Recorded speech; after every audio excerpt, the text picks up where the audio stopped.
Hey guys, it's Cassie and Melissa here to talk to you about your different options, different situations when it comes to renting versus selling. So I'm going to go ahead and start our podcast really quick and reintroduce ourselves. So just ignore us for a moment.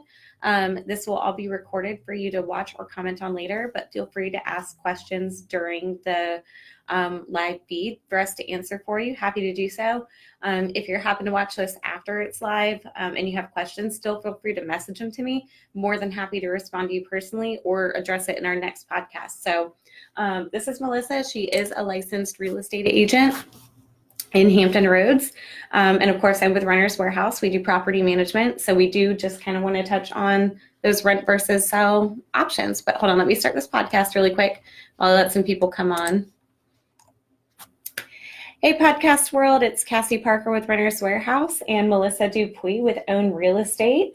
We are here to talk about the different buy versus rent options when it comes to real estate, or rent versus sell, actually, I should say, is the big question when people have these different situations that we're going to be talking about that, people come to face when they're in that situation of rent versus sell. We deal a lot with the accidental landlord. And an accidental landlord could be somebody who bought during the bubble and they owe too much on their mortgage. They don't have the equity in their home to quite sell, or their selling options are limited to few that we will discuss. Could be some of the military personnel in our market that get orders to move before they expected to. And again, they don't have that equity they were looking for when they wanted to sell. Or even, we don't like talking about it, but if there's a death in the family and you have a property that you're trying to figure out what to do with, we're going to kind of touch on all of those topics today.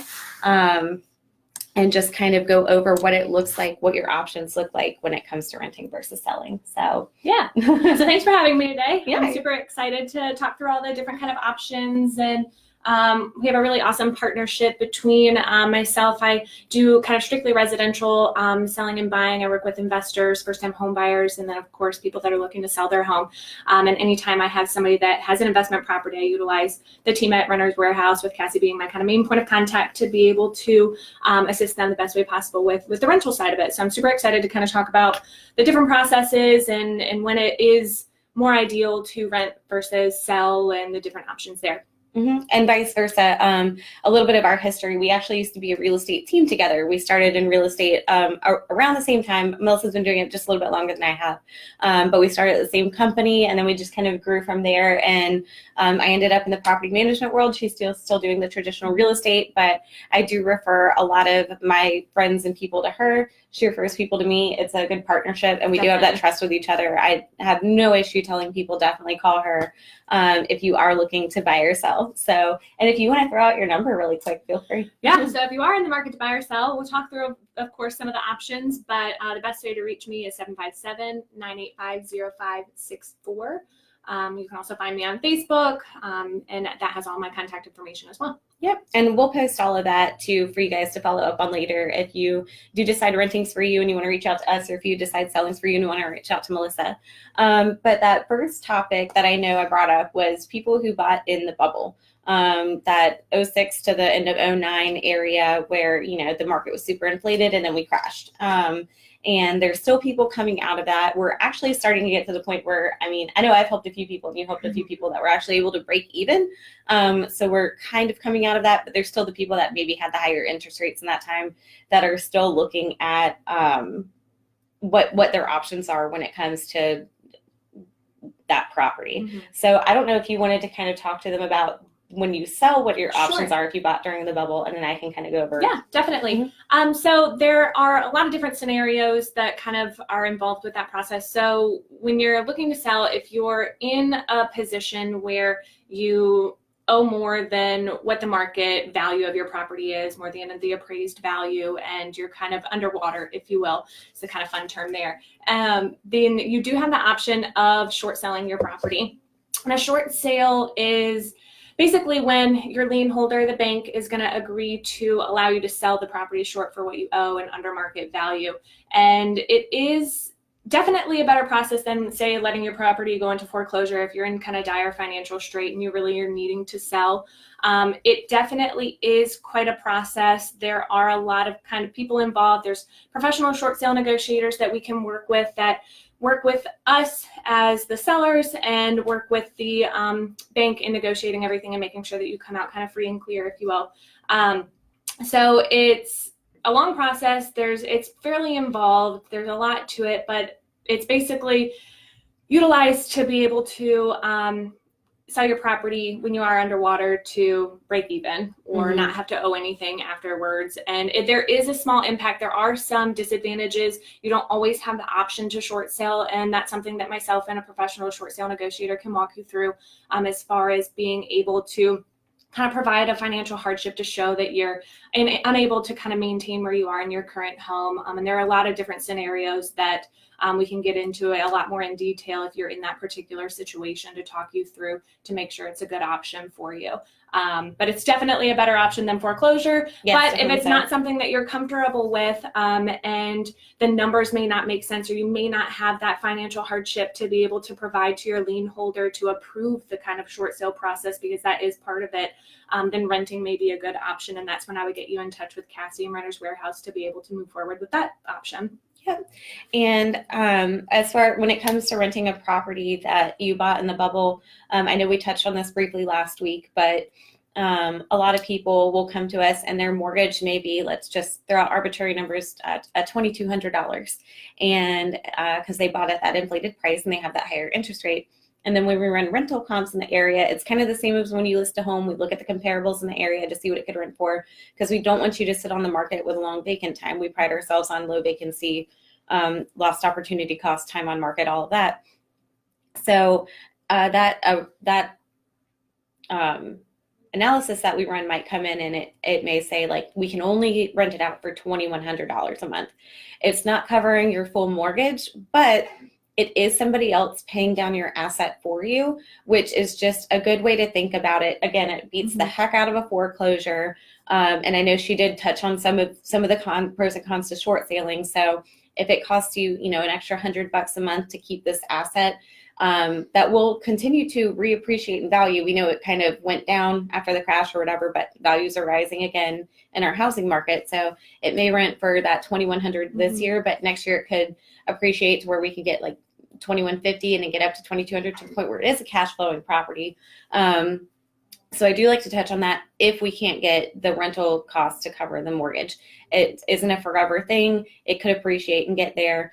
But the renting process, becoming a landlord, I know it can be scary for a lot of people. So people might value the short sale option more because they are afraid of becoming a landlord, because we've all heard the horror stories and whatnot. But here at Renters Warehouse, we're here to kind of take that off of your plate. We're here to manage the property for you. So eventually that would just become your passive income, and you're not answering the phone every time there's a clogged toilet or anything like that. We do all of that for you in-house. So just kind of wanted to bring up that topic of the people who bought in the bubble. That's probably the biggest group of where our portfolio got started, because they were just, the unintentional landlords. And I think what's great too about utilizing the renting option, even if you are in that kind of in between where you may not have the full coverage there, like you said, it gets you into a much better position where you're not having to come out of pocket as much every month to be able to maintain your asset. And it gets you into a lot better position again to sell once you do hit your break even or even your profitable cycle. Yep, because you've got more of that equity in there, working towards when you get to look at that fund net sheet and see how much you're either going to have to bring to the table or how much you're going to get at closing. So it makes that number go up, which is good. Always a good thing. Yes. We like to see that. We like to make sure our people are walking away with something at the closing table. So I guess that kind of brings us into, again, talking about the unintentional landlords, the military market that we have here. We're a big military community. I know I've met with a couple of people just this week who, they bought their house in June and they're deploying. They've got orders to leave and they don't necessarily want to let go of that initial investment that they made. One, they just bought in June. So there's probably, if they used a VA loan, they probably didn't put anything down. So there's not equity in the house to sell it.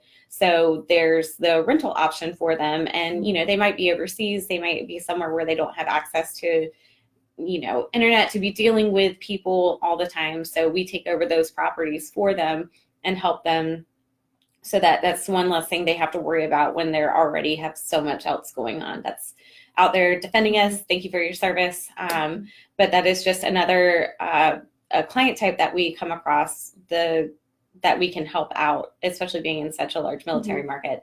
And Melissa also works with a lot of VA buyers and sellers and helps them with that process too. And so with the working with military personnel, they generally are utilizing their VA eligibility to utilize a VA loan, which is a fantastic loan program. If you qualify for it, you'd be kind of silly not to utilize it. Of course, there are scenarios that work out differently for everyone. But I think one thing to touch on too is if you are utilizing that, kind of a plug for the buying side of it, and to kind of tag on to what you were saying, if you're intending to, or you are being deployed or you're going underway and you're not going to be with your home all the time, it still can make perfect financial sense to purchase and then utilize it as a rental, to be able to have some passive income, because a lot of the times you can have it rented for more than what you're paying, and you can have some passive income right away, which is nice. And then you also have somebody who's taking care of your property while you're gone,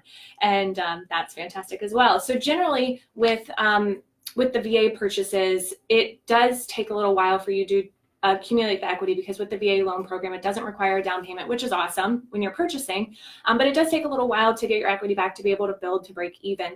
So if you have owned the home for several years and you've been in it for a while and you're relocating or PCSing somewhere else, then it may make sense for you to sell at that point in time. It'll really just depend on what the figures look like and working out the net sheet for you to determine what makes the most sense.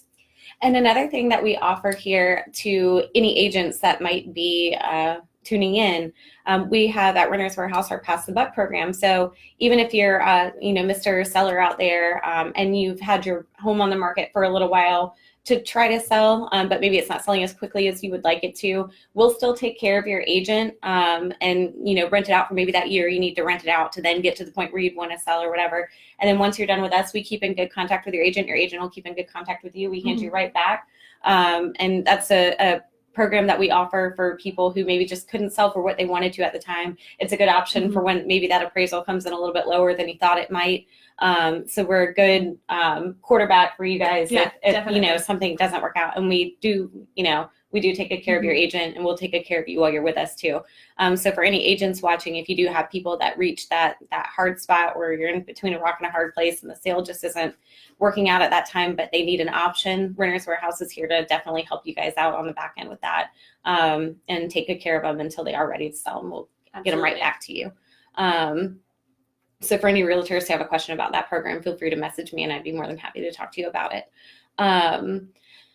Let's see, we're kind of burning through these topics pretty quickly, but another one of those situations people don't like to talk about, but it happens, is divorce. A lot of people, I hate to say a lot of people, but well, statistically, it's about half. And that's unfortunate, of course, but it's a very sensitive time. It's, it's not always pretty. Sometimes it is, which is fantastic when it does work out that way, but it can be a sticky process. It can be a very uncomfortable process. And a lot of the times when you are in a separation and divorcing, if you do have a property that is involved, of course, that you both own, the process in selling it can just be a little tricky, having to deal with the personalities and making sure that everybody's happy and making sure that everybody's getting what they need out of it. Divorce actually is, to kind of circle back around to the short sale process, that is one of the hardships that can allow you to short sale. If you're in a position where maybe you just purchased within the last year or what have you, and you don't have the equity built to be able to sell and break even, that is something that can qualify you potentially for a short sale process. So just to kind of recap on that as well, another situation where you can utilize that if you do need to. But I've worked with many couples that have been going through a separation and selling their home, and kind of pride myself in being able to keep everybody on the same page and over communicate to make sure everybody's comfortable with the process and, get it done quickly and painlessly. Yeah, and Melissa and I have both worked with divorcees, people going through divorce, doing the separation process, and we're very sensitive to the topic. And I feel like both are very capable of handling it in a professional manner to keep everybody happy and just on the same page. But like she said, that is something that could qualify you for a short sale if you don't have the equity in the property that you would like to see. On the flip side of that, if you decide that, your relationship is amicable, maybe you're friends, but you didn't work out together or whatever, but you both see the potential of an investment property, either one could buy the other out, or you guys could go into it together as partners and be landlords, however that would work out. I've actually seen a bunch of different scenarios play out. But here at Renters Warehouse, we would be happy to help navigate that process with you too, and help you get everything set up to where, both parties are happy. You've got a rental property, and, maybe that's the relationship you were meant to have. Maybe you're great business partners. So yes, very sensitive to the subject. But either way, either of us could help you navigate that situation should you find yourself there. We never want anybody to end up there, but it happens, and we're here for you. It's just something to think about. It's nice to know what your options are when those situations do arise. And speaking of uncomfortable situations that nobody likes to talk about, it's the circle of life. There's, death in families all the time. And a lot of people find themselves in a spot where they don't know what to do. There's no plan set in place. They don't know the deceased party's financial situation. They don't know what's going on with the house. Actually have a couple of friends that have gone through this recently. A grandparent passes away and whatnot. You don't know the financial history of the house, but that's what we're here for. We are professionals in that area. As far as looking through, was the home refinanced? Is it owned outright? Is there a will? We can help you kind of go through all of those processes, and Melissa can talk you through the selling process. Navigate how to do it, and make sure that the right people are involved. And if you do have an estate attorney that you're working with, communicating with them to make sure that everything's done properly and the way that it was expressed to be done. And of course, there's a lot of sensitivity surrounding it, and we make sure to keep it light and enjoyable and try to keep the process as smooth and quick as possible, because we do know that it's difficult to be in that situation. And so having an advocate for yourself and for your family is really helpful. And it's just one of those things where it's nice to know there's somebody in your corner. You're already dealing with a lot in a situation like that. And I know the last thing people want to think about is, what are we going to do with the house? So we're here to kind of help you help you with that decision, and help you decide what's going to be best for you. I know a lot of times there's a sentimental value tied to home, so people don't want to let it go. In which case, maybe the rental side would be good for you. You get to keep the property and family until somebody's ready to move into it. Or if, there's no sentimental value and, it's, could be a financial burden, then definitely, reach out to Melissa about selling it and, helping you cover any costs that may be needed. And it's just, we kind of wanted to do this podcast with putting the idea in people's head when you are faced with these challenging situations, knowing that you have two advocates in your corner that you can reach out to help you through that process, help talk you through that process, and ultimately help you decide what's best for you. I know neither of us are, the kind of person that's going to tell you to do something that would benefit us. We're very much people who work for our clients. So if I think Melissa can help you much better than I can, I'm going to send you her way, and vice versa. Yeah, definitely vice versa. I think it's helpful to know that you do, like you said, have an advocate that's working for you, working with you to achieve what you need to, and to make sure that you're getting what you need out of it. And making sure that it's kind of stress-free and pain-free. I think the best part about working with us is we try to make it as simple as possible, so you don't have to worry, and we do a lot of the fun worrying for you. But like I said, we do have a great working relationship. We're more than happy to both work with you to get you to where you need to be. Like I said, I'll put our contact information below so you can reach out to either of us. If you do have any questions, feel free to message either of us. Melissa is tagged in this post as well as my professional page as well. So feel free to message us with anything. We're more than happy to get back to you as quickly as possible. And if you do find yourselves in one of these situations, or somebody going through a situation like this, feel free to give them our contact information. We're more than happy to be a sounding board to help them figure out the next best move for them. So definitely. Well, thanks again for having me today. It's been super fun, and excited to continue our partnership and assist however we can. Yeah. So by Facebook Live world and podcast world, we are here for you if you need us. And Melissa, if you want to give them your number one more Yeah, time. definitely. So again, I'm Melissa Dupuy. I'm with Own Real Estate, and my direct line is 757-985-0564. And of course, if you need to reach out to Renters Warehouse, you can get us at 757-272-1616. But again, y'all have a good one.